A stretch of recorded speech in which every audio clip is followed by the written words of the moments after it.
నమస్తే తెలుగువారి మన సాక్షి టీవీకి స్వాగతం.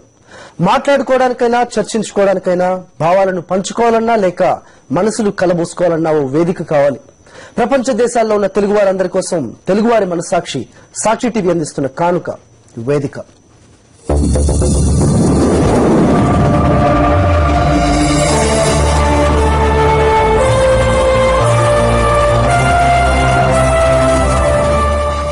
వైఎస్ఆర్ కాంగ్రెస్ పార్టీ అధికార ప్రతినిధి గట్టు రామచంద్రరావు గారు నేటి వేదికలో ముఖ్య అతిథి. ఆయనతో మాట్లాడాలనుకునే వారు కాల్ చేయాల్సిన నంబర్లు 914023310686 అలాగే 91955055086001. నమస్తే గట్టు రామచంద్ర గారు. సో మొదటిగా చెప్పండి, మీరు తెలుగు వారి ఎన్ఆర్ఐలతో ఇంతకు ముందు కూడా ఈ వేదికలో పాల్గొన్నారు. సో మీ అనుభవాలు ఒకసారి చెప్తారు. ప్రవాసాంధ్రులుగా ఉన్న వాళ్ళు కూడా రాష్ట్ర రాజకీయాల మీద స్పష్టమైన అవగాహన కోసం వాళ్ళు ఎప్పుడు ఎదురు చూస్తా ఉన్నారు. ఇలాంటి వేదిక వల్ల వాళ్ళు కూడా ఈ రాష్ట్రంలో జరుగుతున్న సామాజిక, ఆర్థిక, రాజకీయ నేపథ్యాన్ని చర్చించుకోవడానికి ఉపయోగపడుతుంది. ఈ రాష్ట్రంలో ఉన్న తమ సొంత గడ్డ మీద జరుగుతున్న ప్రతి విషయాన్ని తెలుసుకోవాలన్న తపన దీని విషయాల్లో ఇలా జరుగుతున్న సమస్యలు కానీ విషయాలను తెలుసుకోవడం, నా రాష్ట్రం బాగుండాలన్న వాళ్ళ కోరికని మరొకసారి పంచుకోవడానికి ఒక మంచి వేదిక అనేది నా అభిప్రాయం. దాని మీద థ్యాంక్ యూ సార్. అలాగే ఇప్పుడు చెప్పండి, ఈరోజు సాక్షి పిటిషన్ ను సిబిఐ కోర్టు కొట్టేసింది, దానిపై మీ కమెంట్ ఏంటి సార్? సిబిఐ కోర్టు సిబిఐ ఈ ఒక్క విషయంలోనే కాదు, సిబిఐ రకరకాలుగా కోర్టుని కూడా తప్పుదోవ పట్టిస్తా ఉంది. కోర్టు ఒక డైరెక్షన్ కూడా డీవియేట్ అవుతోంది. సిబిఐ తమ ఇష్టం వచ్చినట్టుగా అది దర్యాప్తు విషయాన్ని కానివ్వండి, కోర్టుని మిస్లీడ్ చేస్తున్న తీరు కానీ ఆ విధంగా కనపడుతూ ఉంది. అది అధికార పార్టీకి అండర్లో పనిచేస్తుంది తప్ప పర్సుయేషన్ కోర్టు నుంచి ఉండలేదు. ఇప్పుడు 2G స్పెక్ట్రమ్ అన్నప్పుడు డైరెక్ట్ సుప్రీంకోర్టు పర్సూ చేస్తా ఉంది. కానీ ఇక్కడికి వచ్చేసరికి ఏంటి, కోర్టు ఒక డైరెక్షన్ ఇచ్చేసింది, మీరు ఎంక్వైరీ చేయమన్నది. ఎంక్వైరీ ఎలా జరుగుతుంది అంటే, ఇది ఉండేది సెంట్రల్ గవర్నమెంట్ పిఎంఓ ఆఫీస్ పరిధిలో ఉంటుంది కాబట్టి ఇక్కడి నుంచి జరుగుతున్న డైరెక్షన్ బట్టి అది అమలు అవుతుంది తప్ప మరొకటి కాదు. అయితే కోర్టులో ఇవాళ ఇచ్చిన దురదృష్టకరం, ఒక విధంగా చెప్పాలంటే ఇది వాంఛనీయం కాదు. కానీ మనం కోర్టుని కామెంట్ చేయలేము. న్యాయస్థానాన్ని గౌరవించే వాళ్ళుగా మరో న్యాయస్థానాన్ని కోరడమే తప్ప, కానీ ఇది వాంఛనీయం కాదు. జనరల్ గా ఒక మీడియాని, నాకు తెలిసి ఎమర్జెన్సీ కాలంలో కూడా వార్తల మీద నియంత్రణ ఉన్నది తప్ప పత్రికల మీద నియంత్రణ లేదు. వార్తల్ని సెన్సార్ చేసిందే తప్ప పత్రికల్ని కట్ చేసిన పరిస్థితి ఎక్కడ కనపడలేదు. కానీ ఇది ఎమర్జెన్సీ కాలానికి మించిన ఒక ఎమర్జెన్సీని మనకు చూపెడతా ఉన్నారు. ఇది ఒక నియంత పోకడ.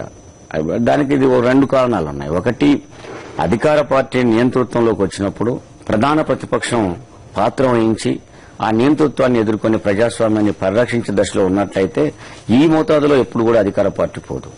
కానీ మన రాష్ట్రానికి వచ్చేసరికి ప్రపంచంలోని ఎక్కడలేని విధంగా అధికార పార్టీ, ప్రధాన ప్రతిపక్షం రెండు కలిసి ఒకే వేదికను పంచుకోవడం కానివ్వండి, లేకపోతే ఒకదానికొకటి బ్రాంచీ ఆఫీసుగా పనిచేసే తీరు కూడా ఈ నియంతృత్వానికి కనపడుతూ ఉంది.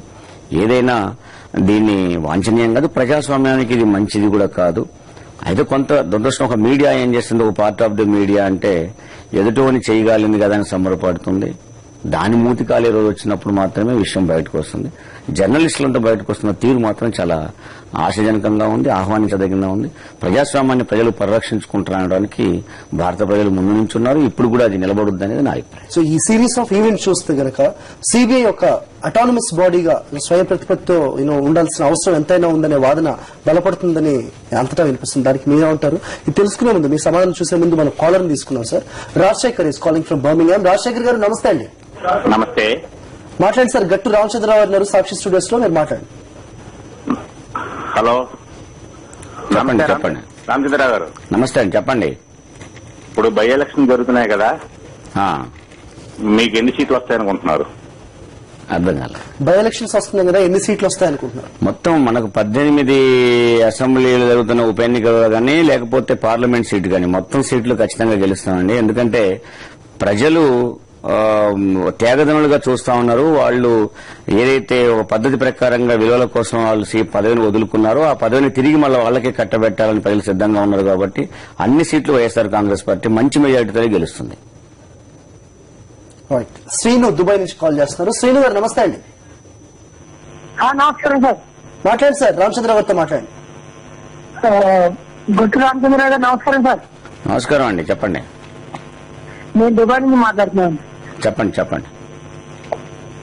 సార్ ఇది నిజంగా ముమ్మాటికి కక్ష సాధించుకొని మేము అనుకుంటున్నామండి.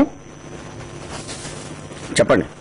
సాక్షిపై ఈ విధంగా దాడి చేయడం ముమ్మాటికి రాజకీయ వేధింపులుగానే మేము భావిస్తున్నాము. చెప్పండి. అయితే మీరు ఒక పార్టీ అధికార ప్రతినిధిగా మీరేం చెప్పవలసిందని సార్ దీన్ని? ఒకటండి, కక్ష సాధింపు అనేది జగన్మోహన్ రెడ్డి గారు కాంగ్రెస్ లోనే ఉండుంటే అసలు ఈ సమస్యలన్నీ వచ్చేటి కావు. అది ప్రజలు అనుకుంటున్న పరిస్థితి. మీరు కూడా అదే పత్తులో ఉన్నారు కాబట్టి. జగన్మోహన్ రెడ్డి గారు విదేశీ సాంప్రదాయాలు భారత సాంప్రదాయాల మీద పెత్తనం చేస్తా ఉంటే తెలుగువాడి ఆత్మగౌరవాన్ని దెబ్బతీసి కనీసం ఓదార్పును కూడా ఓ చనిపోయిన వ్యక్తి ఇంటికి పోయి ఓదార్చుదాం అనుకునే విషయాన్ని కూడా అడ్డు చెప్పినప్పుడు తెలుగు సాంప్రదాయాలని భారత సాంప్రదాయాలని పరిరక్షించే పద్ధతిలోనే వైఎస్ఆర్ కాంగ్రెస్ పార్టీ పుట్టింది. జగన్మోహన్ రెడ్డి గారు కూడా కాంగ్రెస్ నుంచి బయటకు వచ్చాడు. ప్రజలు దాన్ని గమనిస్తా ఉన్నారు. ఆత్మగౌరవాన్ని, తెలుగువాడి ఆత్మగౌరవాన్ని ముందు నిలబెడుతున్న ఏకైక వ్యక్తిగా జగన్మోహన్ రెడ్డి గారు ముందుకొచ్చాడు. కాబట్టి ఖచ్చితంగా ఎదుర్కోలేక, ప్రజాభిమానాన్ని ఎదుర్కోలేక అధికార పక్షం గాని ప్రధాన ప్రతిపక్షం గాని కలిసే ఈ కక్ష పూనాయి. స్క్రిప్ట్ అంతా ఢిల్లీలోనే తయారవుతా ఉన్నది. ఒక ఆయుధంగా మాత్రం సిబిఐ ఉపయోగపడుతూ ఉంది. జగన్మోహన్ రెడ్డి గారిని, వైఎస్ఆర్ కాంగ్రెస్ పార్టీని వేధించాలని, ఆ కుటుంబాన్ని అవమానపరచాలని ఒక ప్రత్యేకమైన కుట్ర ఢిల్లీలోనే జరుగుతూ ఉంది. ఆచరణ ఆంధ్రప్రదేశ్ లో జరుగుతూ ఉందండి. రైట్ శ్రేణు గారు. అలాగే వంశీ మనకి సింగపూర్ నుంచి కాల్ చేస్తున్నారు. వంశీ గారు నమస్తే అండి. నమస్కారం అండి. మాట్లాడండి సార్. రామచంద్ర గారితో మాట్లాడండి. రామచంద్ర గారు నమస్కారం అండి. నమస్కారం అండి. అది యాక్చువల్గా ఇప్పుడు జరిగే ఎలక్షన్స్ గురించి అన్ని పార్టీలు ప్రాధాన్యం చేస్తున్నాయి బాగా. అవునండి. ఇప్పుడు ప్రస్తుతం అంటే మా జగన్మోహన్ రెడ్డి గారిది ఈనాడు పత్రికను ఎప్పుడో ఓటేసింది. 1,40,42,00,000 సర్క్యులేషన్ ఉంది మాది సాక్షి పేపరు. ఎప్పుడైతే వీళ్ళు ఇంకా ఇబ్బంది పడుతున్న ఉద్దేశంతో ఈ టీడీపీ కాంగ్రెస్ ఈ ప్రభుత్వాలన్నీ కుమ్మక్కై సాక్షి మీద దాడి చేస్తున్నాయి. నేను ఎప్పటి నుంచో మీతో మాట్లాడాలనుకుంటున్నాను కానీ నాకు కరెక్ట్ అవకాశం రాలేదు. ఇది ఇప్పుడు మళ్ళీ ఇవాళ సిబిఐ కూడా ఒకటి వచ్చింది, స్టేట్మెంట్ వచ్చింది. వాళ్ళ అకౌంట్స్ ఫ్రీజ్ చేస్తున్నట్టే ఇంకా మళ్ళీ స్టేట్మెంట్ ఇచ్చాయి. దీన్ని ఖచ్చితంగా మనం హైకోర్టు పోవాలి, డెఫినెట్ గా సాధించుకోవాలి. అందులో ఎంప్లాయీస్ జగన్మోహన్ రెడ్డి గారు ఒక్కరే కాదండి, 1,000 మంది ఎంప్లాయీస్ ఉన్నారు. అది వాళ్ళు అర్థం చేసుకోవాలి. మళ్ళీ ఇంకొకటి ఏంటంటే ఇప్పుడు అక్కడ సీమాంధ్రలో ఎలక్షన్స్ ఎలా ఉన్నాయి, ఇప్పుడు పరకాల్లో కొండసూర గారికి గెలిపించాల్సిన బాధ్యత కూడా మీదే అండి. కంపల్సరీ ఒకసారి జగన్మోహన్ రెడ్డి గారి ట్రిప్ కూడా ఆ పరకాల్లో వేయించండి దయచేసి. నేను పరకాల వస్తువుని నేను కూడా వచ్చే పనులు వస్తున్నాను. వేరే అఫీషియల్ బిజినెస్ ట్రిప్ ద్వారా సింగపూర్ వచ్చాను. కంపల్సరీ రావాలండి. ఇది మన సాక్షి పత్రిక ఎప్పుడు 100% సక్సెస్ఫుల్ నడవాలని కోరుకుంటున్నాను. ఆ సాక్షి టీవీ గానీ సాక్షి పత్రిక గానీ ఇప్పటికే అది ఏమన్నా ఒక దిశ జరిగినట్టు జరిగిందండి. ఆ దిశ తీసిన చంద్రబాబు గారు ప్లస్ కిరణ్ కుమార్ రెడ్డి గారు ఈ సూపర్ పిల్లలు అంటున్నారు. వీళ్ళందరితోటి ఒక జగన్మోహన్ రెడ్డి గారికి పెద్ద దిశ తీసి పంపేయండి. ఎవరిని చేసినా ఈ జగన్ గారిని ఏం చేయలేరండి. వంశీ గారు, మొదటగా మీరు పరకాల వాస్తవులుగా మీరు పరకాల జగన్మోహన్ రెడ్డి గారు రావాలని కోరుకోవడం న్యాయం. జగన్మోహన్ రెడ్డి గారి పర్యటన కూడా పరకాల్లో ఖచ్చితంగా ఉంటుంది. ఖచ్చితంగా సురేఖ గారి కోసం ఆయన వచ్చి ప్రచారం కూడా చేస్తాడు. రెండో విషయం ఏంటంటే ఈనాడుతో కూడా మీరు పోల్చి చెప్పారు. ఈనాడుకు సాక్షిని ఒకసారి మనం చర్చించాల్సిన మీరు మీ మాటలను బట్టి వచ్చింది కాబట్టి వాస్తవంగా ఒకప్పుడు ఈనాడు రాసిన రాతలు, ఈనాడు చెప్పిందే ఒక విషయంగా ఒక సామ్రాజ్యవాదం, ఒక విధంగా చెప్పాల్సి వస్తే ఒక పత్రికా సామ్రాజ్యం తను నిర్మించుకున్నది. ఎప్పుడైతే సాక్షి వచ్చిందో ఒకేసారి తన సామ్రాజ్యాన్ని కొల్లగొట్టినట్టుగా ఈనాడు దాని యాజమాన్యం ఫీల్ అయిన మాట వాస్తవం. ఎందుకంటే మీకు బాగా తెలుసు, ఉదయం పత్రిక వచ్చినప్పుడు కూడా ఈనాడు సామ్రాజ్యాన్ని ఒకసారి దెబ్బతీసినట్టుగా తీసింది. అంటే ఎన్టీ రామారావు అధికారంలో ఉన్నప్పుడు కేవలం ఆ ఉదయాన్ని మూత వేసిన పరిస్థితిని చంద్రబాబు నాయుడు కల్పించి రామారావుని దించివేసిన తర్వాత రెండో వాయిస్ లేకుండా పోయింది. దాంతో ఈనాడు కంప్లీట్ చంద్రబాబు సపోర్ట్ చేసి రామారావుని గద్దె దించగలిగింది. అప్పుడు అదే కనుక ఉదయం బతికున్నట్టయితే వాస్తవంగా మరొక అభిప్రాయం కూడా ముందుకొచ్చి రామారావుని ఆ విధంగా దెబ్బతీయడానికి అవకాశం లేకుండా పోయి ఉండేది. కానీ ఇప్పుడు కూడా ఈనాడు అదే చేస్తా ఉన్నది, తన సామ్రాజ్యాన్ని మనం నిలబెట్టుకోవడం కోసం సాక్షిని లేకుండా చేయాలి అని. కానీ సాక్షి అనేది ఎలా వచ్చింది? ఒక్కసారి రావడమే ఓ పెద్ద ఎత్తున దానికి సమానమైన సర్క్యులేషన్ తో వచ్చింది. దాదాపు ఇప్పుడు సమానమైన సర్క్యులేషన్ తో ఉన్నది. ఒకేసారి 12 లక్షలతో ప్రారంభమైంది. కాబట్టి సాక్షి ఒకేసారి దాన్ని దెబ్బతీయడం అనేది అది తట్టుకోలేకపోయింది. దాన్ని సమర్థించే తెలుగుదేశం అధ్యక్షుడిగా ఉన్న చంద్రబాబు నాయుడు గాని ఆ విధంగా కుట్రలు పన్ని చేశారు. అధికార పార్టీ కూడా దానికి ఇప్పుడు తోడైంది. అంటే అధికార పార్టీ, ప్రధాన ప్రతిపక్షము, ఒక పార్ట్ ఆఫ్ ద మీడియా, దానికి నాయకత్వం వహిస్తున్న ఈనాడు సంస్థలు దీన్నంతా చూసినప్పుడు ఉపయోగించుకొని ఢిల్లీ వేదికగా స్క్రిప్ట్ తయారై సిబిఐని ఒక ఆయుధంగా చేసుకుని చేసే ప్రయత్నం చేస్తోంది. ఖచ్చితంగా మీరు అనే పద్ధతిలో ప్రజలు దాన్ని తిరస్కరిస్తారు, జగన్మోహన్ రెడ్డి గారిని ఆదరిస్తారు, వైఎస్ఆర్ కాంగ్రెస్ పార్టీని మీరనుకునే పద్ధతిలోనే ఈ రాష్ట్రంలో ముందుకు తీసుకొస్తారనేది స్పష్టంగా అర్థమవుతున్న తీరు. రైట్, థ్యాంక్ యూ అండి. థ్యాంక్స్ ఫర్ కాలింగ్ వంశీ గారు. అలాగే sir, Sakshi paper and TV accounts ని ఫ్రీజ్ చేశారు, తర్వాత ప్రకటనలు రాకుండా జియో పాస్ చేశారు. అర్ధరాత్రి అలాంటి జియోలు పాస్ చేయడం వెనుక అసలు కారణం ఏమై ఉంటుంది? దానికి మీ స్పందన ఏంటి సార్? ఇప్పుడు వాస్తవంగా సాక్షి అకౌంట్స్ ఫ్రీజ్ చేసిన విధాన్ని మనం చర్చిస్తే అసలు ఎంత అందులోనే మీరు అసలు యాడ్స్ ని తీసుకోవడం రెండో సెపరేట్ చూద్దాం, దాన్ని బ్యాన్ చేయడం. కానీ అసలు అకౌంట్స్ కాడికే వచ్చినప్పుడు అంత అవసరం ఎందుకు ఏర్పడింది అనేది స్పష్టంగా మనకు కావాల్సి ఉంది. పోనీ దేశంలో ఎప్పుడైనా ఇలాంటివి జరిగాయా, లేదు ఒక సాక్షి మీద ఎందుకు జరుగుతూ ఉన్నది? వాస్తవంగా సాక్షి అనేది ఒక మీడియా సంస్థగా చూడడం ఒక భాగం అయితే, అది ఒక కంపెనీ, ఒక సంస్థ. ఆ సంస్థలో జగన్మోహన్ రెడ్డి గారు కూడా ఒక షేర్ హోల్డరే. ఎక్కువ తక్కువలు ఉండొచ్చు కానీ టోటల్ జగన్మోహన్ రెడ్డి గారే కాదు, ఎంతో మంది దీంట్లో షేర్లు కొని చాలా మంది యాజమాన్యం దీంట్లో లింక్ అయి ఉంటుంది. వాళ్ళు చెప్పిన కేసు ఏంటి? జగన్మోహన్ రెడ్డి గారి షేర్లోకి పెట్టుబడులు వచ్చినాయి అని. పెట్టుబడులు స్పష్టంగా ఎవరి నుంచి వచ్చాయో క్లారిటీ ఉంది, ఆ డబ్బులు ఎక్కడియో వాళ్ళ దగ్గర క్లారిటీ ఉంది. కానీ ఇక్కడ ఏంటి కిడ్ప్రో ఒకటి తీసుకొచ్చేసి ఎక్కడో గవర్నమెంట్ లో రాజశేఖర రెడ్డి గారు ఉన్నప్పుడు ఎవరో లబ్ధి పొందారు కాబట్టి ఆ లబ్ధి పొందిన వాళ్ళు ఇందులో పెట్టుబడులు పెట్టారు అని. అంటే దీని అర్థం ఏంటి? లబ్ధి పొందిన పెట్టుబడులు అయితే పెట్టుబడులు బయటకు పోకుండా కాపాడాలి కాబట్టి జగన్మోహన్ రెడ్డి గారి షేర్స్ ని ట్రాన్స్ఫర్ కాకుండా ఆపుతున్నాం అని అన్నా కొంత అర్థం చేసుకోవడానికి అవకాశం ఉండేది. కానీ టోటల్ పత్రిక యొక్క కరెంట్ అకౌంట్స్ ని మొత్తం ఆపేస్తే దీనికి అర్థం ఏమొస్తా ఉంది అంటే సాక్షి పేపర్ ని మూత వేయడం అనేది ఒక ఉప ఎన్నికల సందర్భంగా వాళ్ళు తీసుకుంటున్న ఒక పద్ధతి. అది రెండు, ఇది సిబిఐకి మాత్రం వర్తించేది, మాకు సంబంధం లేదని గవర్నమెంట్ చెప్తూ వచ్చింది. మరి అకౌంట్స్ ని సీజ్ చేసిన సిబిఐ అనుకుంటే యాడ్స్ ఎందుకు బ్యాన్ చేశారనే దాన్ని గవర్నమెంట్ చేయాలి. అది గవర్నమెంట్ సిబిఐ చేసిందా, కొన్ని కోర్టు ఆర్డర్ ఇచ్చిందా? అది గవర్నమెంట్ చేయాల్సిన పని. గవర్నమెంట్ ఏం చెప్తుంది? దాంట్లో ఏ విషయము లేదు. ఏ విషయం లేకుండా ఎందుకు అకౌంట్స్ ని యాడ్స్ ని మీరు ఆపారు అంటే దాని మీద ఛార్జ్ షీట్ ఫైల్ అయింది కదా అని. ఛార్జ్ షీట్ ఈనాడు మీద ఇప్పటిదాకా కేసు పెండింగ్ ఉంది. ఆశ్చర్యం ఏంటంటే ఇక్కడేమో కేసు ఎవరో కేసు వేస్తే ఏదో కేసు ఉందనేది జగన్మోహన్ రెడ్డి గారి మీద.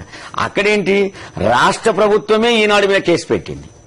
రాష్ట్ర ప్రభుత్వం ఈనాడు మీద కేసు పెట్టి ఆ కేసు పెండింగ్ లో ఉంటే దాని యాడ్స్ మాత్రం ఆపకుండా ఎవరో కేసు వేశారని ఏదో కేసు ఉందని అసలు జగన్మోహన్ రెడ్డి గారికి సంబంధం లేని విషయం తీసుకొచ్చి ఇక్కడ కేసుగా చూపెట్టి దీని యాడ్స్ బంద్ చేయడం అనేది స్పష్టమైన కుట్ర అనేది బయటపడింది.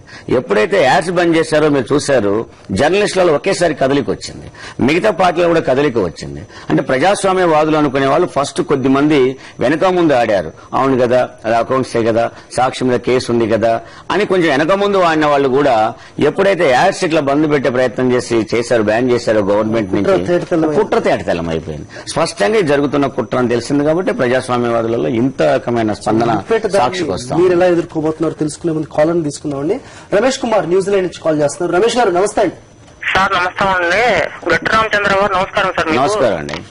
సార్ ఏం లేదు, మనకి సాక్షి మీడియా మీద ఒకసారిగా ఈ చంద్రబాబు నాయుడు, కిరణ్ కుమార్ రెడ్డి వీళ్ళందరూ దాడి చేస్తున్న విషయం మనం చూస్తూనే ఉన్నాం సార్.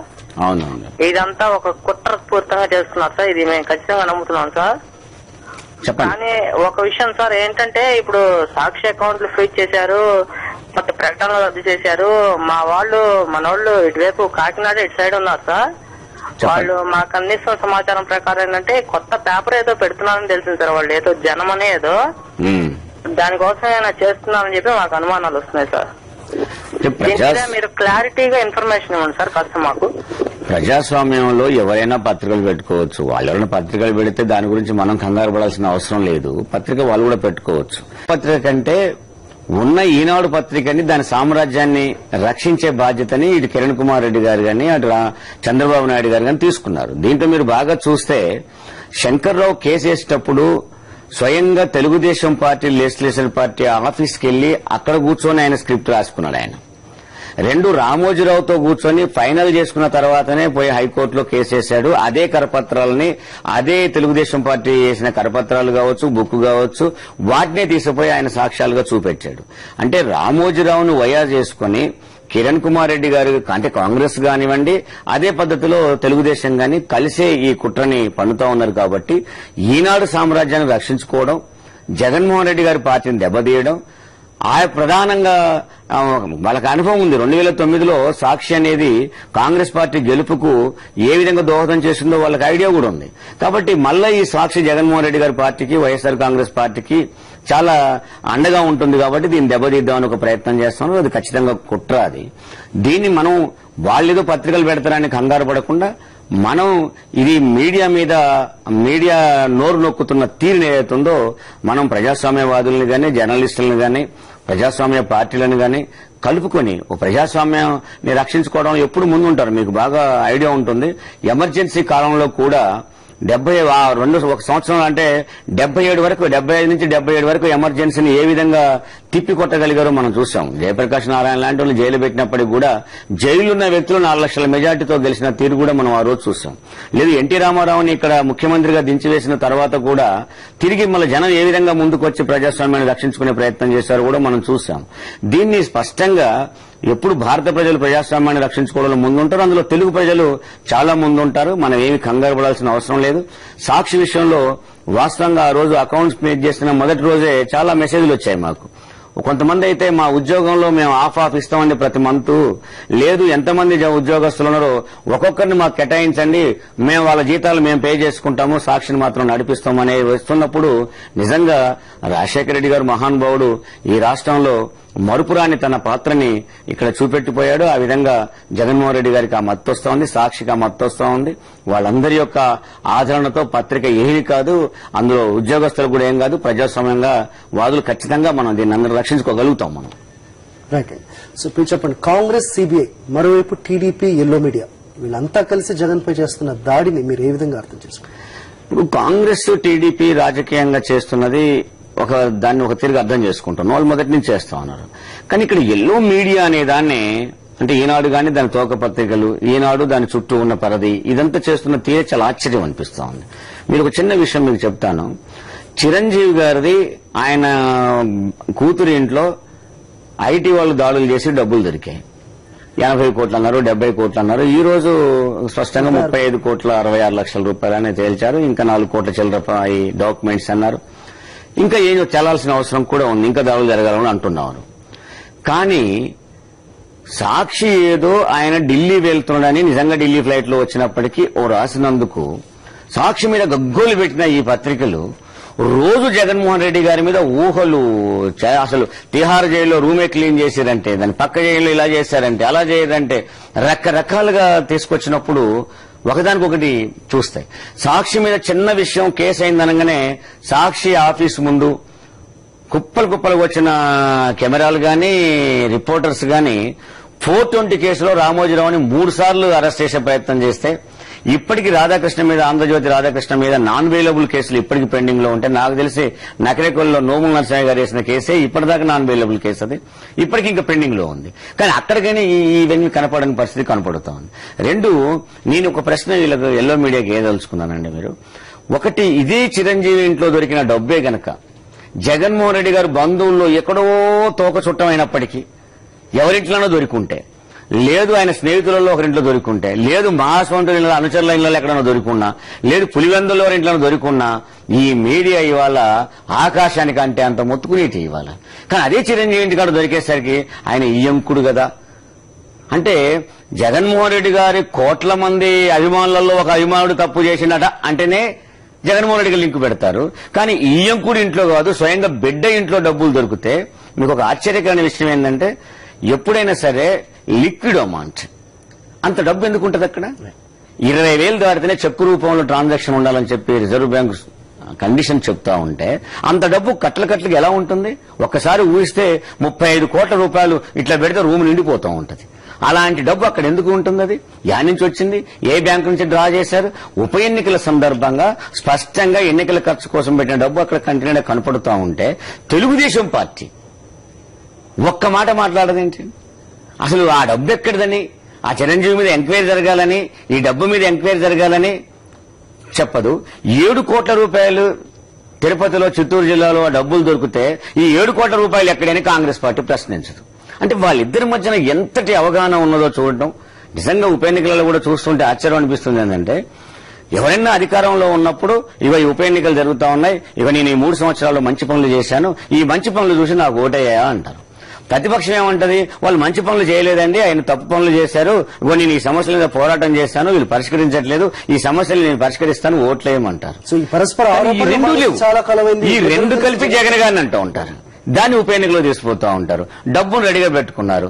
1000 రూపాయలు కడపలో పంచారు ఓటుకు. కొవ్వూరులో గ్రామాలు పంచుకొని డబ్బులు పంచారు ఇద్దరు కలిసి. ఈ రోజు డబ్బులు తీసుకొచ్చి 80 కోట్ల రూపాయలని మేము ఓపెన్ గా తెలుస్తా ఉంది. 35 కోట్లని ఓపెన్ గా సిబిఐ ప్రకటించింది. ఈ డబ్బులు లిక్విడ్ అమౌంట్ ఒక చోట ఉన్నప్పుడే ఎన్నికల కోసం వచ్చింది స్పష్టంగా అర్థమైపోయింది.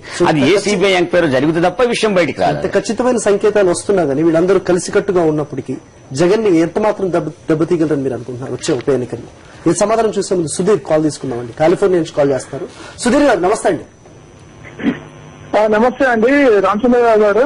నమస్తే అండి. ఫస్ట్ మీ ఆత్మవిశ్వాసానికి, జగన్ ఆత్మవిశ్వాసానికి నిజంగా హ్యాట్స్ ఆఫ్ సార్. థ్యాంక్స్ అండి. నాది ఒకటే క్వశ్చన్ లేదా నా డౌట్ లేదు.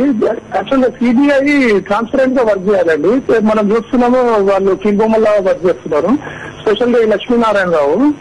ఇప్పుడు మీరు వీళ్ళు ఇన్వెస్టిగేషన్ చేసిందంతా ఈనాడులో గానీ, ఆంధ్రజ్యోతిలో గానీ వాళ్ళు చెప్పినట్టే వస్తుందా, లేక వీళ్ళు మొదలు లీక్ చేస్తున్నారా? అసలు ఆయన మీద ఎందుకు కేసారండి? లక్ష్మీనారాయణ ఎట్లా రోడ్ల మీద తిరుగుతున్నాడు? ఆయనకు అంత ధైర్యం ఎక్కడిది? అంటే మనం ఇట్లా మాట్లాడదు కానీ ఇంత అన్యాయంగా చేసినప్పుడు తెలుస్తూనే ఉన్నది ఆయన కీలుబొమ్మల ఆడుతున్నాడు. వీళ్ళు సిబిఐ జాయిన్ అయ్యే ముందు ఓట్ ఆఫ్ ఆఫీస్ తీసుకుంటారండి. మరి ఇవన్నీ ఎక్కడ పోయినాయి? వీళ్ళకి ఏమన్నా మారల్ ఎథిక్స్, ఎథోస్ అనేవి ఏమన్నా ఉన్నాయా ఆయనకు, లక్ష్మీనారాయణకు? I want ask a question to Lakshminarayana.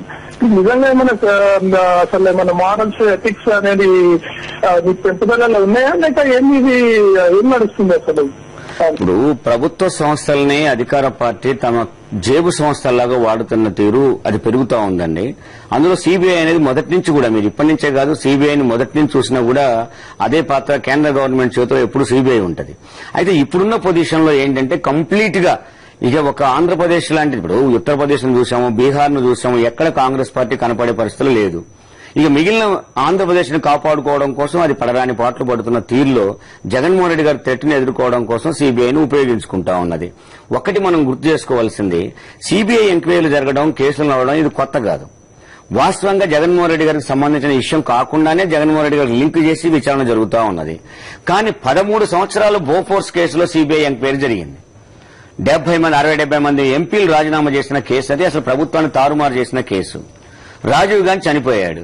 Rajiv Gandhi చనిపోయిన తర్వాత సేమ్ రాజశేఖర్ గారు చనిపోయినట్టే రాజీవ్ గాంధీ గారు చనిపోయాడు. రాజీవ్ గాంధీ చనిపోయినాక ఆ ఇంటి మీద రైడ్ జరిగిందా? సిబిఐ ఏమన్నా రాహుల్ గాంధీని అరెస్ట్ చేసిందా?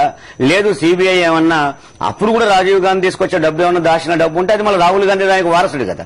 ఎందుకని సిబిఐ అక్కడ ఎంక్వైరీ చేసి అరెస్ట్ చేయలేకపోయింది?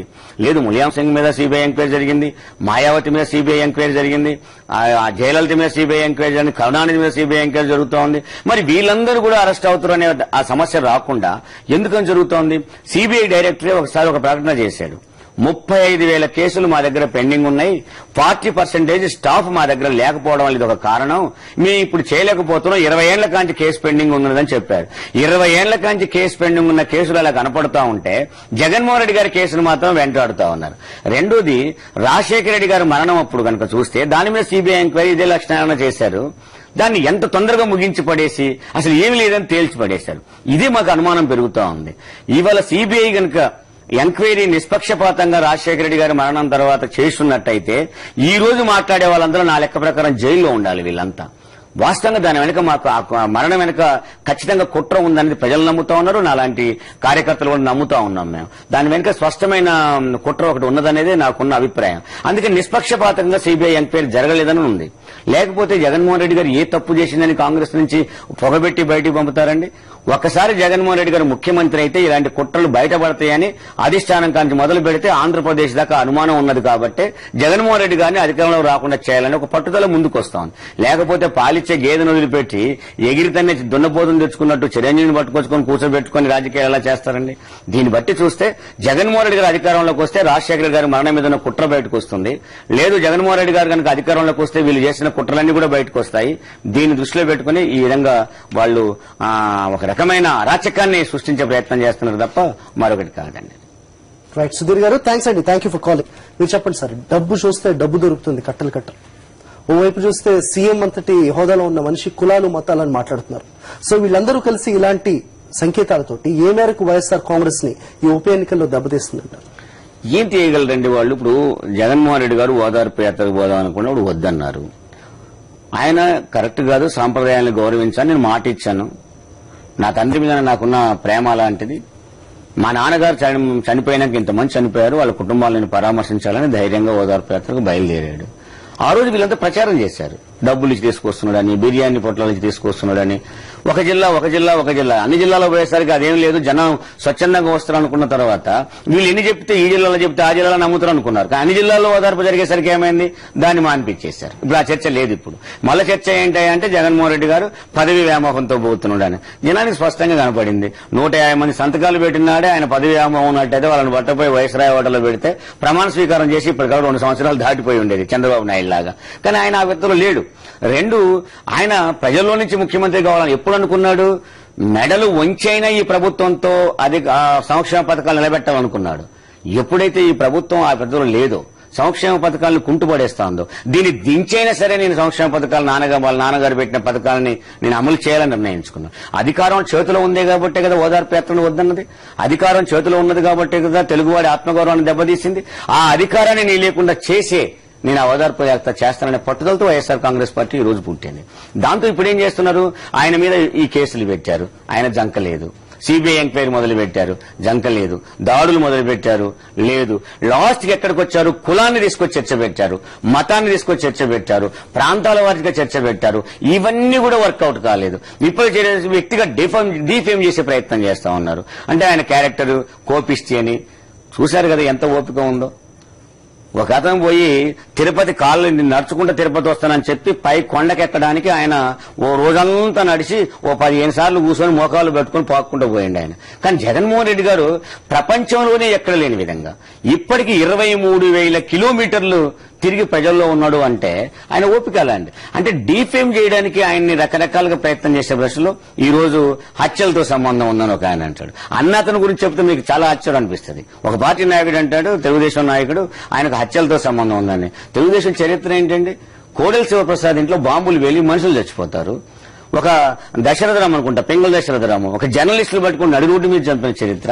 ఒక మల్లెల బాబు అని ఒక వ్యక్తిని సృష్టించి ఒక ఫేమ్ తెచ్చుకుందామని ప్రయత్నం చేసి సాక్ష్యానికి పనికొత్తలేమని చంపేసిన చరిత్ర. వంగవీటి మోహన్ రంగ ప్రజాభిమానం గల వ్యక్తి ఒక ధర్నా చేస్తా ఉంటే ఆ ధర్నాలో కూర్చున్నట్టు చంపిన చరిత్ర. లాస్ట్కు అధికారం మదంతో ఒక ప్రతిపక్ష నాయకుడిగా ఉన్న రాజశేఖర రెడ్డి గారి తండ్రి రాజారెడ్డి గారిని చంపిన చరిత్ర. ఇంత కర్కోటపు హత్య చరిత్ర ఉన్న పార్టీ వాళ్ళు చెప్తున్నారు ఆయన హత్యలు చేస్తాడు అని. ఆయన రోడ్ల మీద పడి జనంలో తిరుగుతూ ఉంటే ఆయన హత్యలు చేస్తాడు అని ఇలా మాట్లాడే, అంటే డీఫేమ్ చేసే ప్రయత్నం కూడా చేస్తా ఉన్నారు. ఇవేవి వర్కౌట్ కావు. చివరికి మునిగిపోయే పడవల్లాగా మొత్తుకుంటూ అలాగే మునిగిపోతారు తప్ప రాజకీయంగా వాళ్ళు నా లెక్క ప్రకారం ఎక్స్పైర్డ్ కమోడిటీస్, అవి ఆ డేట్ అయిపోయిన కమోడిటీస్ అయ్యి. ఇక మళ్ళీ అతను రాహుల్ గాంధీ ఒక మాట అన్నాడు ఉత్తరప్రదేశ్ ప్రచారానికి పోతూ, ఈ ఉత్తరప్రదేశ్ లో కనుక నాకు అధికారాన్ని తెస్తే నేను ఆంధ్రప్రదేశ్ లాగా డెవలప్ చేస్తా అన్నాడు. కానీ ఆంధ్రప్రదేశ్ ను మాత్రం కాంగ్రెస్ పార్టీని ఉత్తరప్రదేశ్ లాగా తయారు చేసే ప్రయత్నం తప్ప మరొకటి కాదు. ఏ 4 సీట్లకు 5 సీట్లకు పరిమితమయ్యాయి. అంటే ఈ ఉప ఎన్నికలు 4 సీట్లని కాదు, ఓవరాల్ ఎన్నికలు వస్తే 4-5 సీట్లు. ఉప ఎన్నికల్లో మాత్రం డిపాజిట్ల కోసం ఆలోచించుకోవాలి తప్ప మరొక చరిత్ర వాళ్ళకి లేదు ఇవాళ. రైట్ సార్, సలీం కాల్ చేస్తున్నారు మనకి వాషింగ్టన్ నుంచి. సలీం గారు నమస్తే అండి. నమస్తే సార్, గట్రామచంద్ర గారు నమస్తే సార్. నమస్తే సలీం గారు, చెప్పండి. బాగున్నారా? బాగున్నా. మాది కృష్ణా జిల్లా వక్షేమాలు ఎందుపల్లి అండి. అవునా సార్, మీకు ఫస్ట్ హ్యాట్సప్ సార్, మీరు జగన్ మట ఉండి నడిపిస్తున్నారు. Hats off sir first. Thank you. Okay sir, మాకు ఇవాళ మేము న్యూస్ లో చూసాం సార్, మన చిరంజీవి సంథింగ్ ఏదో డబ్బులు 35 crores దొరికినాయని చెప్పి ఇవాళ వచ్చింది. ఇలా మామూలుగా ఏంటంటే సార్, ఇట్లా ఒక ప్రోగ్రామ్ ఉంది కదా సార్, విద్యాసాగర్ గారు ఉన్నారు కదా, చెప్పండి. విద్యాసాగర్ గారు వచ్చేసి అట్లా బియ్యం గురించి 35 కోట్లు దొరికినాయి అని అంటే వాళ్ళ కూతురు ఎందుకు వేస్తారు? మామూలుగా వచ్చేసి వాళ్ళ విఎంకు సపరేట్, తనేదో బిజినెస్ మ్యాగ్నెట్ సంథింగ్, ఆయన సొంత డబ్బులు ఉన్నాయి అవి దొరికినాయి అని చెప్పి మాట్లాడుతున్నారు. సార్ ఎవరో గాలి జనార్దన్ రెడ్డి సంథింగ్ మనకి విషయం లేదని చెప్పి జగన్ గారు ఆల్రెడీ మనకు సంబంధం లేదని చెప్పిన తర్వాత కూడా ఈ మిగతా టీడీపీ కాంగ్రెస్ వచ్చేసి తన మీద అలా రుద్దటం అనేది కరెక్ట్ కాదు కదా సార్? ఇది కరెక్ట్ అయినప్పుడు అది కరెక్ట్ అవుతుంది కదా సార్? అవును, అది మనం అనుకుంటున్న మాట, కానీ వాళ్ళు ఏం అర్థం ఏంటి, చెవులు కళ్ళు రెండు మూసుకొని మాట్లాడుతున్నారండి. ఎందుకంటే నేను అనేది ఎవరు వినొద్దని, నేను అనేది ఎవరు చూడొద్దని వాళ్ళు జవాబు చెప్పదలుచుకోలేదు. వాళ్ళు అనాల్సింది అనుకుంటా పోతే, ఇప్పుడు చంద్రబాబు నాయుడు దగ్గర ఒక సూత్రం ఉందండి, ఒక అబద్దాన్ని 10 మంది 10 సార్లు 10 చోట్ల అంటే అది కొంతన నిజమైద్దని ఒక గోబెల్స్ ప్రచారాన్ని నమ్మిన వ్యక్తి. అందుకని ఆయన కనుసన్నలో నడుస్తున్న కిరణ్ కుమార్ రెడ్డి కూడా అదే విధంగా ప్రచారంలో ఉన్నారు. మీరన్నట్టు ఆయన ఇయ్యంకుడింట్లో కూడా కాదట, ఇయ్యంకుడి డబ్బులట అవి. అంటే దొరికిందేమో ఆయన కూతురింట్లో, ఆయన కూతురు ఏ బిజినెస్ చేసింది కాదు, ఆయన అల్లుడు ఏ బిజినెస్ చేసింది కాదు, దొరికింది కూతురింట్లో, డబ్బు మాత్రం ఇయ్యంకుడిదంట. అంటే నాకు తెలిసి అనిల్ అంబానీ ఇంట్లో పోయి అలా సోదా చేసినా 35 కోట్లు ఒక్క చోటన దొరకదు. అది రిజర్వ్ బ్యాంక్ కండిషన్స్ ప్రకారంగా లిక్విడ్ అమౌంట్ ఒకేసారి అంత ఉండటానికి వీల్లేదు. 20,000 రూపాయలు దాటితే చెక్ రూపంలోని ట్రాన్సాక్షన్ చేయాలి. ఆ విధంగా జగన్మోహన్ రెడ్డి గారి ఆస్తులలో వాళ్ళు ఎంక్వైరీ చేస్తున్నప్పుడు దాన్ని ప్రముఖ కోణంగా చూస్తా ఉన్నారు. మరి ఇది లిక్విడ్ అమౌంట్ 35 కోట్లు ఎందుకు ఉంటుంది? ఎన్నికల కోసం రావడం తప్ప. అది స్పష్టంగా ఎన్నికల కోసం, ప్రధానంగా తిరుపతిలో ఓడిపోతే ఉన్న రాజ్యసభ గాని మంత్రి పదవి వస్తానుకునేది రాదనే ఒక భయం చొప్పున దాన్ని భయానికో భక్తికో డబ్బులు తెచ్చి పక్కన పెట్టుకున్నారు. మీరు తెలుసు, కొవ్వూరులో 1000 రూపాయల చొప్పున 1500 చొప్పున పంచారు, కడపలో పంచారు. ఇవన్నీ డబ్బులు పంచైనా సరే ఏదో నిలబెట్టుకుందాం ఉనికినని ప్రయత్నం చేస్తున్నారు. చివరి పోరాటం అంటే ఆరిపోతున్న దీపం ఒక వెలుగు వెలిగినట్టు, వాటి కనీసం డబ్బుతున్న ఒక వెలుగు వెలిగి ఏమన్నా గెలుస్తామని ప్రయత్నం చేస్తా ఉన్నారు. ఈ ప్రజలు ఈ డబ్బును ఎప్పుడు చూశారు, వాళ్ళు నిజంగా ప్రజాస్వామ్యాన్ని రక్షిస్తారు. అలా రక్షించబట్టే కడపలో మనం జగన్మోహన్ రెడ్డి గారు 5,45,000 మెజార్టీతో గెలిచాడు.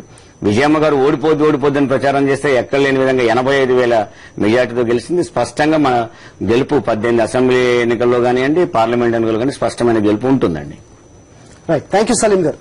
సో మీరు చెప్పండి సార్, ఈ రోజు బొత్స సత్యనారాయణ గారు మాట్లాడుతూ వైఎస్ పథకాలు కావాలి, కాంగ్రెస్ పథకాలన్నింటినీ ఇప్పుడు వైఎస్ఆర్ పట్టి వాళ్ళ జెండాలో పెట్టుకుని వాటిని వాళ్ళ పథకాలుగా ప్రచారం చేసుకుంటున్నాయి. సో అవి ఎంతవరకు వీళ్ళందరూ వాటిని కంటిన్యూ చేస్తున్నారు? ఒక్కొక్క పథకాన్ని అటకెక్కిస్తూ వాళ్ళు ఏ విధంగా ఇలా మాట్లాడగలుగుతున్నారు? వారికి మీరు ఇచ్చే సమాధానం? వాస్తవంగా కాంగ్రెస్ పార్టీలో రాజశేఖర రెడ్డి గారు ముఖ్యమంత్రిగా ఉండి కాంగ్రెస్ పార్టీని ఒక ముత్యం లాంటిదనే జనానికి చెప్పే ఆయన ఓట్లు వేయించిన మాట వాస్తవం. కానీ ముత్యం అనుకునే రాజశేఖర రెడ్డి గారు మరణించాడు, మరో ముత్యం ఉంటుంది అనుకున్న జగన్మోహన్ రెడ్డి గారు బయటకు పోయాడు. ఈ ఇద్దరు పోయిన తర్వాత మిగిలిన చెప్పే తప్ప ముత్యం మిగలదు అక్కడ. ఆ కాంగ్రెస్ అనేది ముత్యం వెళ్ళిపోయిన తర్వాత మిగిలిన చెప్ప లాంటిది అది. అయితే పథకాలు కాంగ్రెస్ పార్టీ అని చెప్పినప్పుడు మనం కూడా అన్నాం, మాకేం క్రెడిట్ వచ్చి మాకు బుట్లో పడాల్సిన అవసరం లేదు, ఆ క్రెడిట్ నీ అకౌంట్లోనే వేసుకో, కానీ ఆ పథకాలు మాత్రం అమలు చేయన్నాం.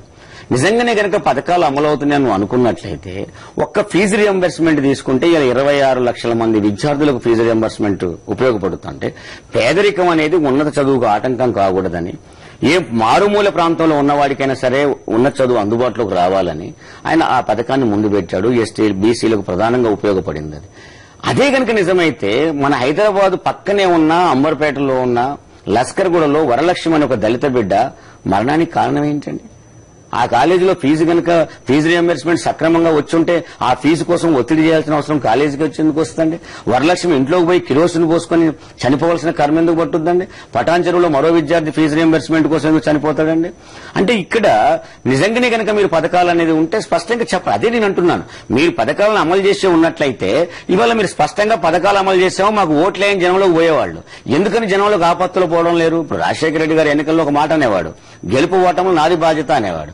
ఈ రోజు బొత్స సత్యనారాయణ గాని కిరణ్ కుమార్ రెడ్డి గాని వాళ్ళిద్దరు కాకుండా సాటుగా తొంగి చూసి ముఖ్యమంత్రి వదిన చిరంజీవి గాని ఈ ముగ్గురులో ఎవరైనా నాది బాధ్యత, ఈ 18 సీట్లు గెలవకపోతే నేను రాజీనామా చేస్తాను, ఒక్కసారి ఇది ఒక రెఫరెండం అని చెప్పానండి.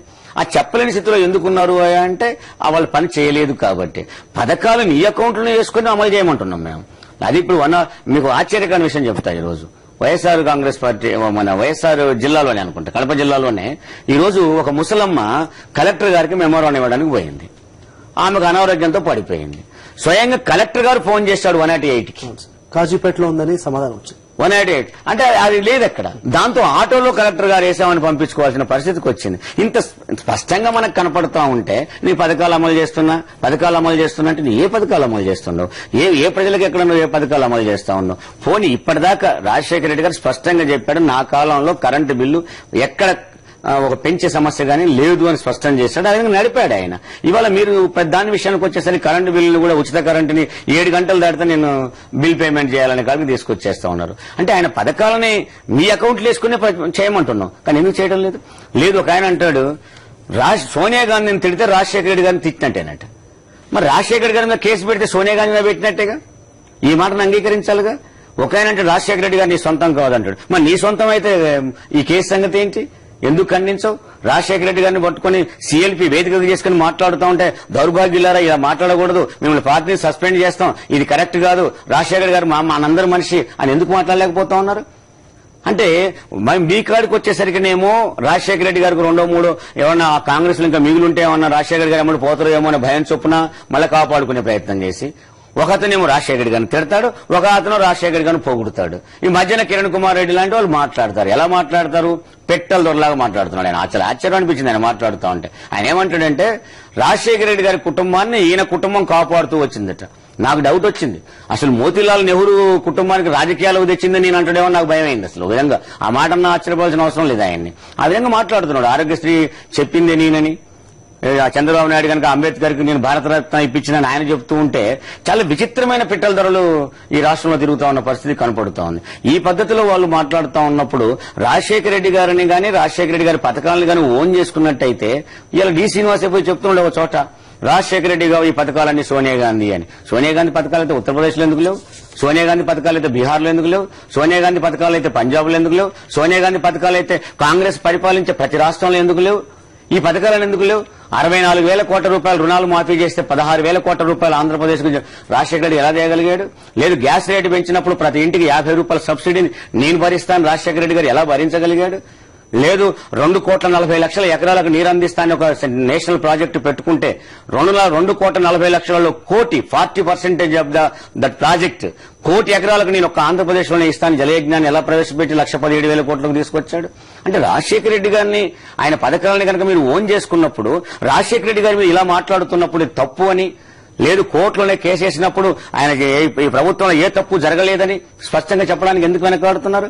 ఇదంతా ఒక కుట్రలో భాగం తప్ప మరొకటి కాదు. రాజశేఖర రెడ్డి గారిని నోటితో పలకరించడం, నోటితో ఎక్కిరించడం లాంటి ప్రయత్నాలు చేస్తున్నారు తప్ప మరొకటి కాదు. సో ఆ పథకాలు నిర్వీర్యం అవుతున్న తరుణంలో వైఎస్ఆర్ కాంగ్రెస్ పార్టీ పుట్టిందని మీరు అంటున్నారు. సో బాలకృష్ణారెడ్డి గారు కువైట్ నుంచి కాల్ చేస్తారండి. కాల్ తీసుకుందాం. బాలకృష్ణ రెడ్డి గారు నమస్తే అండి. హలో హలో బాలకృష్ణారెడ్డి గారు నమస్తే అండి. గట్టి రామచంద్రరావు గారు మాట్లాడండి సార్. బాగున్నా సార్? బాగున్నాండి, బాగున్నా. నమస్తే, చెప్పండి.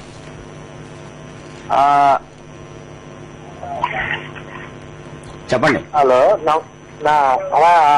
రామచంద్రనా? చెప్పండి, వినపడుతుంది. ఇప్పుడు మన అదే నేను రోజు చూస్తున్నాలే, ఇప్పుడు నెల్లూరు పార్లమెంట్ గురించి చెప్పండి. మన సినీ పరిశ్రమల వాళ్ళు వీళ్ళందరూ వచ్చేసి గందరగోళం చేస్తా, ఇది మేము అట్లా చేస్తాం ఇటు చేస్తామని చెప్పేసి చేస్తామంటే అందుకని మాట్లాడదామని నీతో మాట్లాడుతున్నాను. అవును. రెండోది వైఎస్ రాజశేఖర రెడ్డి ఉన్నప్పుడు రాయలసీమ ఏరియా గానీ మన పాస్తా అంతా మొత్తం ఇంటి దగ్గర పని చేసుకుంటా ఉంటున్నారు. ఆయన చనిపోయిన తర్వాత మొత్తం విదేశాలు వచ్చేసారు. మళ్ళా జగన్ గారు సీఎం అయితే మళ్ళా స్వదేశం వచ్చేసి ఏదో ఒక వ్యాపారమో లేకపోతే ఏదో ఒక పని చేసుకున్నామని ఆలోచన చేస్తున్నాము. వాస్తవం అండి. జగన్మోహన్ రెడ్డి గారు రాజశేఖర రెడ్డి గారు పథకాలను అమలు చేయడమే వైఎస్ఆర్ కాంగ్రెస్ పార్టీ లక్ష్యంగా పెట్టుకుని మరింత ప్రజలకు అందుబాటులోకి రావడం కోసం మన పార్టీ ప్లీనంలో కూడా కొన్ని విషయాలు మనం ప్రకటించడం జరిగింది. ప్రధానంగా ఉపాధిని, అంటే బిజ్జ అనేది ఉపాధికి ఆయుధం కాబట్టి ముందు బిజ్జ విషయం మీద కేంద్రీకరించాలని స్పష్టంగా ఒక ప్లీనరీలో ఒక ప్లాన్ కూడా మనం చెప్పడం జరిగింది. దాన్ని మనం అమ్మఒడి అని ఒక కార్యక్రమం కూడా తీసుకుని కేజీ నుంచి పీజీ దాకా ఉచిత విద్యని జరపాలని చెప్పేసి ఒక స్కూల్లో పిల్లవాడిని వేస్తే తల్లి అకౌంట్లో ఒక 500 రూపాయలు ప్రతి నెల చేరాలని చెప్పి స్పష్టంగా ఒక విధానాన్ని కూడా ప్రకటించడం జరిగింది. అదేవిధంగా ప్రతి కుటుంబానికి కూడా 1-2 ఎకరాల భూమి ఖచ్చితంగా ఉండే పద్ధతిలో కూడా వాళ్ళకి ఏర్పాటు చేయాలని, ఏ గడ్డ మీద తను పుట్టాడో ఆ గడ్డ మీద తను రెక్కల కష్టం చేసుకోవడానికి అవకాశం ఇవ్వాలని, తన బ్రతుకు తను బ్రతికే తన కాళ్లపై తను నిలబడే అవకాశాన్ని కూడా ఇవ్వాలని వైఎస్ఆర్ కాంగ్రెస్ పార్టీ స్పష్టమైన విధానంతో ముందుకొస్తా ఉన్నది. అందుకని రాజశేఖర రెడ్డి గారు ఏదైతే ప్రతి మహిళ లక్షాధికారి కావాలని, ప్రతి కుర్రవాడు చదువుకోవాలని, ప్రతి ఇంటికి ఒక ఉద్యోగస్తుడైనా ఉండాలనే కోరికని వైఎస్ఆర్ కాంగ్రెస్ పార్టీ ఖచ్చితంగా నెరవేరుస్తుంది. జగన్మోహన్ రెడ్డి గారు ఆ పద్ధతిలోనే ఆ విధానాలు కూడా ప్రకటిస్తా ఉన్నారు. మనం పాజిటివ్ గానే రాజకీయాలు చేస్తున్నాం, విలువలతో రాజకీయాలు చేస్తున్నాం, జనానికి మనం ఏం చేయబోతున్నామో చెప్తా ఉన్నాం. రాజశేఖర రెడ్డి గారి కాలం కంటే ముందు, ఆయన పరిపాలన కంటే ముందు ఎంత అస్తవ్యస్తంగా ఈ రాష్ట్రం ఉన్నది. రాజశేఖర రెడ్డి గారు వచ్చిన తర్వాత రాష్ట్రంలో అవేర్నెస్ ఎలా పెరిగింది, ఆర్థిక అభివృద్ధి ఎలా పెరిగిందో కూడా చెప్పగలుగుతున్నాం. మీకు తెలుసు, ఐటీ రాజశేఖర రెడ్డి గారు వచ్చే కాలం నాటికి 15,000 కోట్ల ఎగుమతులుగా ఉన్న ఐటీని 35,000 కోట్లుగా ఆయన పెంచగలిగాడు. మనం అంటే ఏ కోణం, ఏ రంగాన్ని చూసినా కూడా ఆయన అభివృద్ధిని, మొత్తం రాష్ట్ర అభివృద్ధిని చూశాడు. ప్రజల యొక్క ఎంపవర్మెంట్ ని, ఆర్థిక యొక్క వాళ్ళ జీవన విధానంలో మార్పు వచ్చే పద్ధతిలో కూడా ఆయన తీసుకొచ్చిన పద్ధతిని వైఎస్ఆర్ కాంగ్రెస్ పార్టీ తన లక్ష్యంగా పెట్టుకుంది. ఖచ్చితంగా కూడా మనం మరింత జీవన విధానాన్ని పెంచే విధంగానే మన పార్టీ ఉంటుందనేది స్పష్టంగా చెప్పగలగొచ్చండి. థ్యాంక్ యూ బాలకృష్ణ రెడ్డి గారు కాల్ చేస్తుంది. మీరు చెప్పండి సార్, మొదట సిఐబి ఎంక్వైరీ, తర్వాత ప్రత్యక్ష పరోక్ష ఆరోపణలు, ఆ తర్వాత సాక్షి మీడియాపై ముప్పేట దాడి. సో వీటన్నిటితోటి వైఎస్ఆర్ కాంగ్రెస్ పార్టీని వచ్చే ఉప ఎన్నికల్లో కావచ్చు, లేకపోతే ఆపై సాధారణ ఎన్నికల్లో కావచ్చు, ఏ మేరకు దెబ్బతీశారు, వాటిలో ఎంత సఫలీకృతమయ్యారంటే? ఒకటి, మానసికంగా ఆయన కొంత ఇబ్బంది పెట్టడంలో సక్సెస్ కావచ్చు, లేదు ఆయన ఎమ్మటున్న కార్యకర్తలలో ఏదో ఒక రకంగా భయపెట్టాలనే ప్రయత్నం జరిగి ఉండొచ్చు, లేదు వాళ్ళ నుంచి వస్తున్న వలసలను ఆపుకోవడం కోసం ఒక రకమైన ప్రయత్నం చేస్తున్నారు. కానీ ఎందులో వాళ్ళు సఫలీకృతం కాలేదు. కడప ఎన్నికలలో సానుభూతి అనే ఒక వాతావరణం చెప్పుకొచ్చి మేము సఫలీకృతం అవుతున్నాం అని చెప్పారు. కానీ కడప ఎన్నికలలో 3,20,000 ఓట్లు వచ్చిన తెలుగుదేశం పార్టీ ఓట్లను కూడా 1,20,000కు తగ్గిపోయిన పరిస్థితి ఉన్నది. కాంగ్రెస్ పార్టీ అసలు కనపడకుండా పోతున్న తీరు మనం చూసాం ఇక్కడ.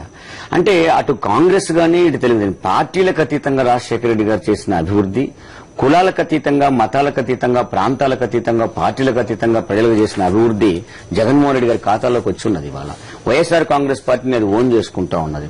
పోనీ సానుభూతితోనే కనుక అనే పదం వాళ్ళు వాడినట్లయితే, అలిపిరిలో చంద్రబాబు నాయుడుకి తగిన బాంబ్ బ్లాస్ట్ తర్వాత బ్రహ్మాండమైన ఓట్లు చంద్రబాబు నాయుడికి పడిపోవాలి. మరి ఎందుకు పడలేదు అంటే, ఆయన కేవలం సానుభూతే ఓట్లు తేదు, ఆ ప్రజలలో గూడు కట్టుకున్న తీరు కూడా ఉండాల్సిన అవసరం ఉంటుంది. అది దెబ్బతీయాలని వీళ్ళు ఎన్ని ప్రయత్నం చేస్తున్నా ప్రజల్లో గూడు కట్టుకున్న రాజశేఖర రెడ్డి గారి యొక్క బొమ్మని, అట్లాగే జగన్మోహన్ రెడ్డి గారి యొక్క పట్టుదలని, జగన్మోహన్ రెడ్డి గారిని జనం ఏమనుకుంటున్నారు, రాజశేఖర రెడ్డి గారు మరణించిన తర్వాత ఇన్ని కష్టాలు వచ్చినా తిరుగుతున్నప్పుడు తండ్రి మాట కోసం నిజం కొడుకంటే ఇలా ఉండాలి.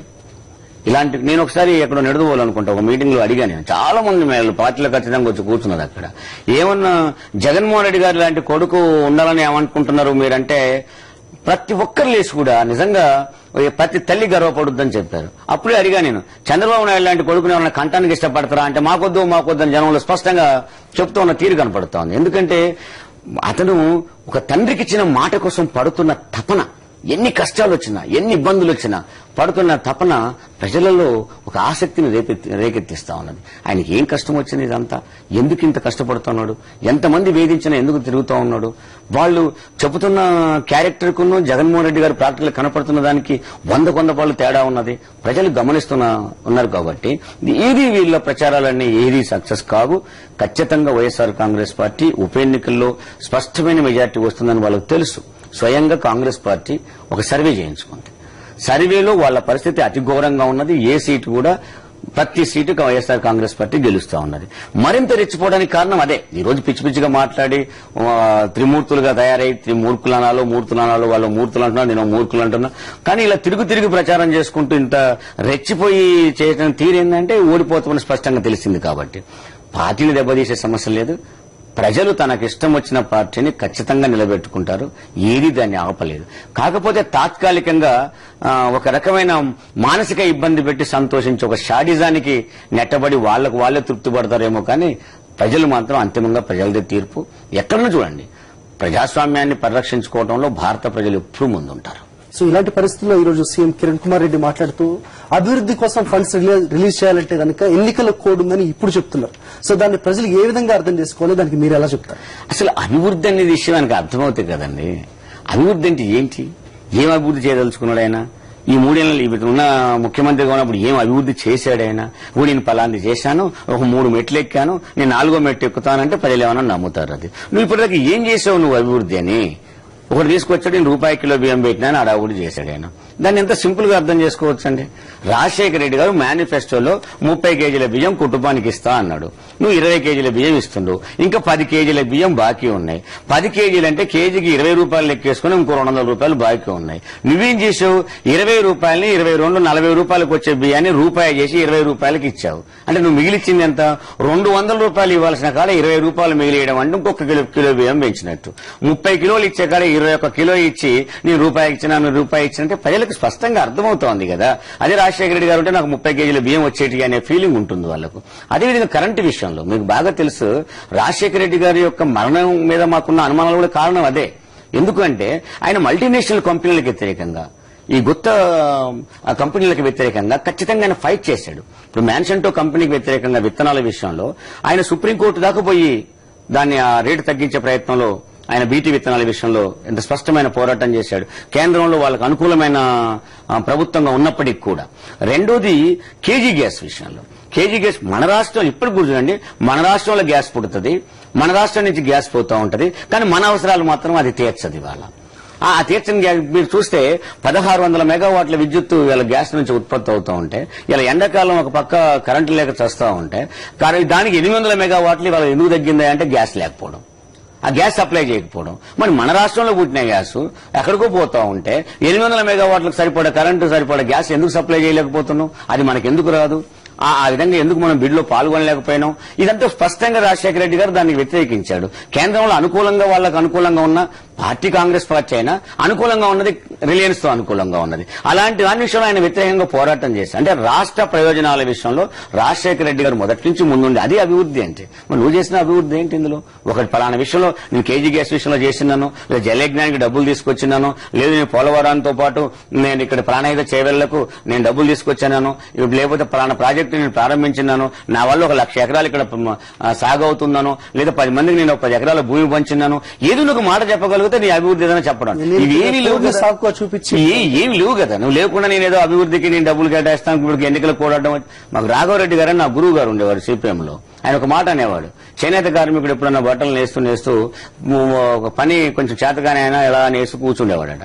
సాయంత్రం కల్లా భార్య వచ్చి ఏది అసలు బట్ట నేస్తనో ఏది లేదు కదా అని అంటే అప్పుడు అన్నాడట, పొద్దుందాకా రోజంతా చేస్తే ఒక బారెడు అయింది కానీ ఇప్పుడు దీపం పెట్టవే దాని సంగతి చూసుకుంటా ఉంటాడు. అంటే పొద్దుందాకా అయిపోయింది, ఇక దీపం పెడితే నేస్తాడు ఆ బట్టన్ అంతా. ఆయన ఇప్పుడు మొత్తం 2 ఏళ్లు చేసినట్టు కానీ ఎన్నికలు కూడా అడ్డం వచ్చి చేయడం ఆపాడు.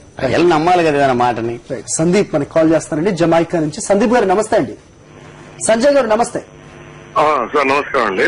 నమస్తే అండి. రామచంద్రరావు గారు మాట్లాడండి. సార్ మీరు కూడా నమస్కారం అండి. చెప్పండి సంజయ్ కుమార్ గారు. అదే చాలా మంది రాజశేఖర రెడ్డి గారి గురించి చాలా రకాల మాట్లాడుతున్నారు. ఆ లాస్ అయిన వాళ్ళ గురించి నేను కూడా ఒక వ్యక్తిమేనండి. లాస్ అయిన వాళ్ళని మాది కరీంనగర్ డిస్టిక్ కమలాపూర్ మండలం హెడ్ క్వార్టర్ అండి. మా నాన్నగారు పేరు డాక్టర్ కుమూర్ ప్రభాకర్ గౌడ్ అండి. రాజశేఖర రెడ్డి గారు సెప్టెంబర్ 2, 2009 చనిపోతే ఆయన గురించి బాధపడి సెప్టెంబర్ 11వ తారీఖున చనిపోయారండి మా నాన్నగారు. అది కూడా మన సాక్షి పేపర్లో అన్ని పేపర్లు వచ్చాయండి. ఆ బాధలో మేము ఉన్నాము.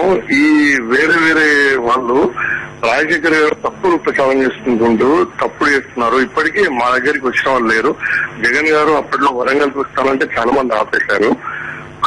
మా దగ్గర రానివ్వలేదు ఆయన్ని.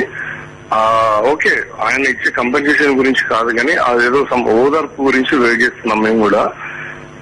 మాది కరీంనగర్, మాది కమలాపూర్, ఈటల రాజేందర్ గారి కాన్స్టిట్యున్సీ కమలాపూర్ అండి. ఇప్పుడు హుజరాబాద్ ట్రాన్స్ఫర్ అయిపోయింది. ఇదివరకు కమలాపూర్ మాది. మా పరిస్థితి ఎలా ఉంది? రాజశేఖర రెడ్డి గారి ఫోటో మా ఇంట్లో నిలువెత్తు ఫోటో ఉంటుంది. ఆయనే మా దైవం. ఆయన తర్వాత జగన్మోహన్ రెడ్డి గారే మా దైవం అండి. ఆయన కోసం ఇప్పుడు మా కమలాపూర్ అయితే పరకాలకి 15 కిలోమీటర్ల డిస్టెన్స్ ఉంటుంది. నా అమ్మ వాళ్ళ ఊరు పరకాలే అండి. అక్కడ మాకు చాలా ఓల్డ్ ఉంది. నేను జమైకాలో ఉన్నాను. ఇప్పుడు ఎలక్షన్ నోటిఫికేషన్ వచ్చింది అని తెలిసింది.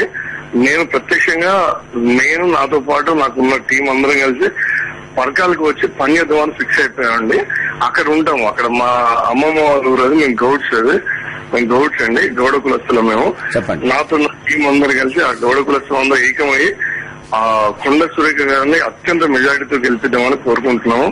ఈ రాజకీయాలు టీఆర్ఎస్ పార్టీ, ఈ భారతీయ జనతా పార్టీ వీళ్ళందరూ ఒకటి, వాళ్ళకి స్పష్టత లేదు.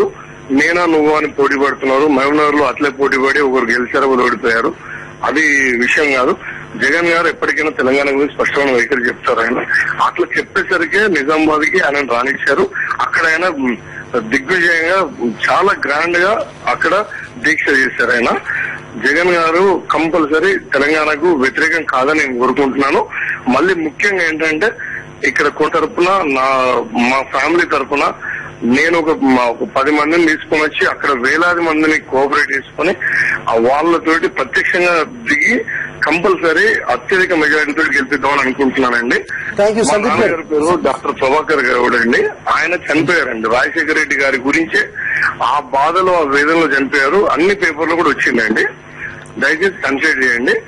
నేను మన కొండ సురేఖ గారు కంపల్సరీ గెలవాలి. అదే నా కోరిక అండి. సంజీవ్ కుమార్ గారు, గెలిపిద్దామని. సంజీవ్ కుమార్ గారు, మొదటగా మీరు పరకాలకు వచ్చి సురేఖ గెలుపు విషయంలో మీ పాత్ర వహిస్తున్నందుకు మీకు ధన్యవాదాలండి. తప్పకుండా మీరు ఆ పని చేయాలి కూడా. రెండో విషయం, మీరు చెప్పిన వాటిలో 2-3 విషయాలు చెప్పాల్సిన అవసరం ఉందండి. మనం ఎందుకంటే మీరు చెప్పింది, నేను చెప్పింది ప్రజలకు తెలవాల్సిన అవసరం ఉంది కాబట్టి.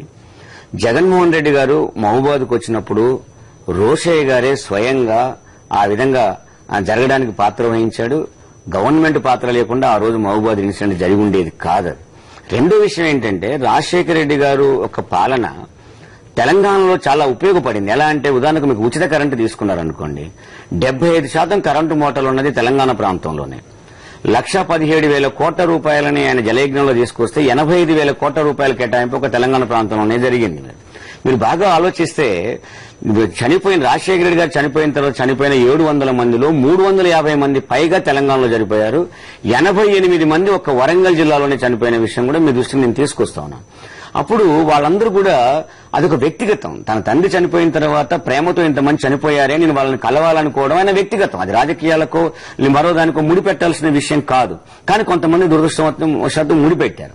2, తెలంగాణ వాదంతో ఒక ముడిపెట్టారు. కానీ ఇలా మా వైఎస్ఆర్ కాంగ్రెస్ పార్టీ ఒక స్పష్టమైన వైఖరి చెప్తా ఉన్నది.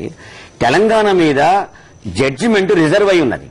రకరకాల అభిప్రాయాలు తీసుకుని ఒక శ్రీకృష్ణ కమిటీని కూడా, ప్రభుత్వ కమిటీ తప్ప అది అఖిలపక్ష కమిటీ కాదు, ప్రభుత్వ కమిటీ ఆల్ పార్టీల అభిప్రాయాలు తీసుకొని ప్రభుత్వ కమిటీ వేసి అభిప్రాయాలు తీసుకొని జడ్జిమెంట్ నీ దగ్గర ఉన్న తర్వాత నువ్వు ఇవ్వాల్సిన జడ్జిమెంట్ ఇవ్వకుండా మరింత ప్రజలలో వైషమ్యాలు పెంచడానికి మళ్ళీ వైఎస్ఆర్ కాంగ్రెస్ పార్టీ వైఖరి చెప్పలేదు, పలానా పార్టీ వైఖరి చెప్పలేదు అనే ఒక అనవసరమైన ఆర్గ్యుమెంట్ తెచ్చి ప్రజలలో కన్ఫ్యూజన్ తీసుకొస్తా ఉంది.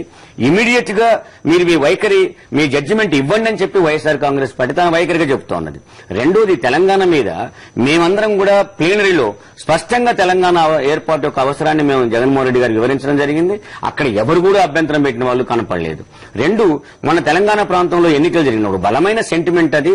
ఎవరైతే రాజీనామా చేశారో తిరిగి వాళ్ళనే పంపిద్దామని జగన్మోహన్ రెడ్డి గారు ఒక విలువలతో కూడిన ఒక నిర్ణయం తీసుకుంటే, ఈ రోజు మీరు చెప్పండి, కొండ సురేఖ తను రాజీనామా చేసినప్పుడు జేఏసీ ఒక పిలుపునిచ్చింది. స్పష్టంగా మీరు రాజీనామా చేయండి ప్రజాప్రతినిధులు, మిమ్మల్ని మేము గెలిపిస్తామని జేఏసీ పిలుపునిస్తే ముందుండి రాజీనామా చేసింది కొండా సురేఖ.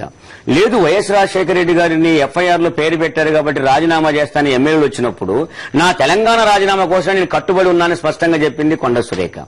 లేదు, ప్రభుత్వానికి వ్యతిరేకంగా అవిశ్వాస తీర్మానం పెట్టినప్పుడు ప్రభుత్వానికి వ్యతిరేకంగా ఓటేయండి, ప్రభుత్వాన్ని పడవేయండి అని జేఏసీ పిలుపునిస్తే అసెంబ్లీలో స్పష్టంగా నేను ప్రభుత్వాన్ని పడవేయడానికి జేఏసీ పిలుపు మేరకు నేను ప్రభుత్వానికి వ్యతిరేకంగా ఓటేస్తున్నాను, కాంగ్రెస్ లో ఉన్న ఎమ్మెల్యేలు మీరు కూడా ఓటేయండి అని చెప్పేసి పిలుపునిచ్చింది కొండా సురేఖ.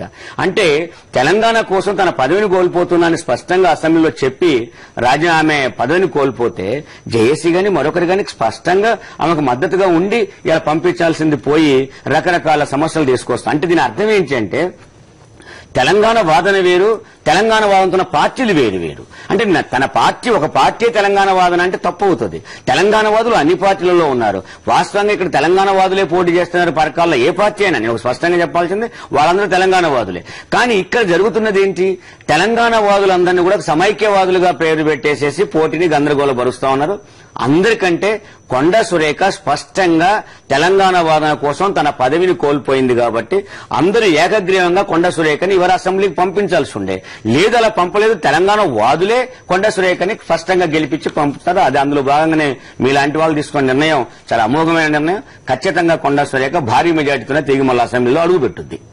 రైట్ సార్, ఇది పత్రికా స్వేచ్ఛపై దాడి అని నేషనల్ మీడియా ఎలుగెత్తి చాటుతుందండి. సో దీనికి మీరేమంటారు, క్లుప్తంగా చెప్పండి. వాస్తవంగా అండి, పత్రిక మీద దాడిని, అందులో వాక్ స్వతంత్రాన్ని, ఒక విషయాన్ని ప్రజలు తెలుసుకునే సమాచారాన్ని తెలుసుకునే హక్కుని, ఇదంతా దేశవ్యాప్తంగానే వచ్చే చర్చ ఇది. అంటే ఇలా ఆంధ్రప్రదేశ్ లో జరిగింది ఢిల్లీ డైరెక్షన్ లేకుండా జరిగిందని మనం అనుకోలేము.